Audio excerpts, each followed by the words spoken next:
So when it comes to finding the area of a triangle, the easiest type of triangle to find the area for is a right triangle. So in a right triangle, we have a very clearly defined base and height. The two sides that are perpendicular to the right angle are your base and your height. And in a triangle, base times height divided by 2 is the area of the triangle. And the reason is every triangle is half of a rectangle. And in a rectangle, if we look at what the area of this shape would be, most of us know that it is base times height.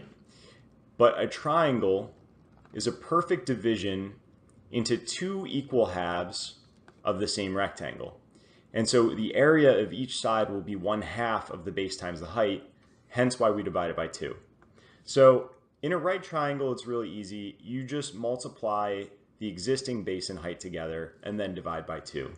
But in an acute and obtuse triangle, things are a little bit different. So in an acute triangle, we'll have a situation where maybe none of the sides are a right angle. Well, definitely none of the sides are a right angle because it's acute. And that means that all of the sides are less than 90 degrees. But what you'll often see in an acute triangle is a situation where they give you one angle that's really useful. And in this situation, it's the 30-degree angle. And I'll explain why in a second. So in an acute triangle, we take the base and we have to multiply by an imaginary height that we create. And the height is from the top of the triangle down to the base. So how can we get the measure of this height? Well, if we're given the base, or if we have some information we can about the different lengths of the sides on the exterior, we can drop down an imaginary line inside the triangle, and it'll be perpendicular when it hits the base, if we've got the base resting perpendicular to ourselves. So that means we have a 30, 60, 90, which means this portion is 60, and obviously that would leave 10 degrees of the 70 on this side. But we now have a 30, 60, 90. And in a 30, 60, 90, we know that the height represented by the 30-degree side is going to be x, and the hypotenuse across from the 90 is going to be 2x, and this part is going to be x root 3. Now, if we have 2x, for example, if we have this length on the outside, we can solve for x, and then x itself is going to be the height, as we said on the interior. So then we would have base times height divided by 2 again, where the height was in a relationship to the exterior side that we made into a hypotenuse. So they'll have to give you an angle that you know special rules about, like having a 45-degree angle or a 30 or a 60-degree angle is super helpful because we have those special types of right triangles that we know how to work with when we're given those angles. An obtuse triangle is pretty similar. We have to drop down an imaginary line, but this time it's going to be on the outside. So the height of this triangle is actually from here to the base, and that would create an imaginary right triangle out here. But the base itself is just this original section. So that's the base and this is the height. Now if they give you 150 degrees here, then since all the way around this angle is 180, this would have to be 30 degrees here, and then we would have a 30, 60, 90. So again, they're going to have to give you something that allows you to use some extra information, like the ratio of the sides of a 30, 60, 90 or a 45, 45, 90, in order for you to be able to solve the area of a triangle like this with limited information. So here I'd expect them to give you the lengths of the sides, and then they'd ask for the area.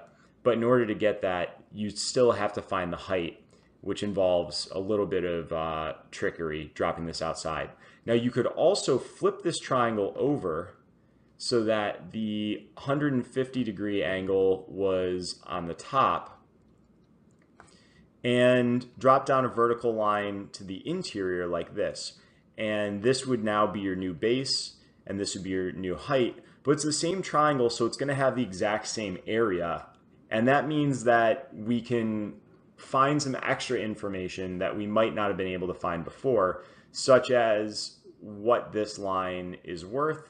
And I've seen questions where they give you a shape like, let's see, they give you a shape like this, and they ask you what is the length of line X, and they'll give you like a 30, 60, 90 triangle.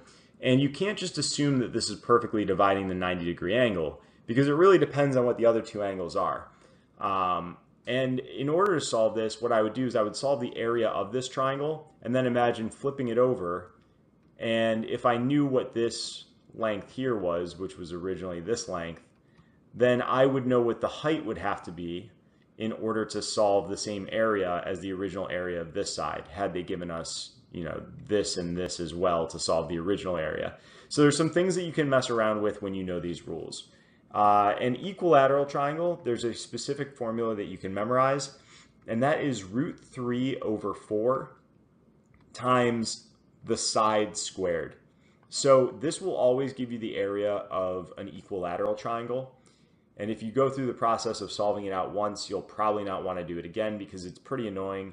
But because each of these angles is 60 degrees in an equilateral triangle, when you drop this down, you get a 30, 60, 90. So if this is S, S, and S, since all three sides are the same length, we know that the side across from 30 here is 1/2 S, which means the height is 1/2 S root 3.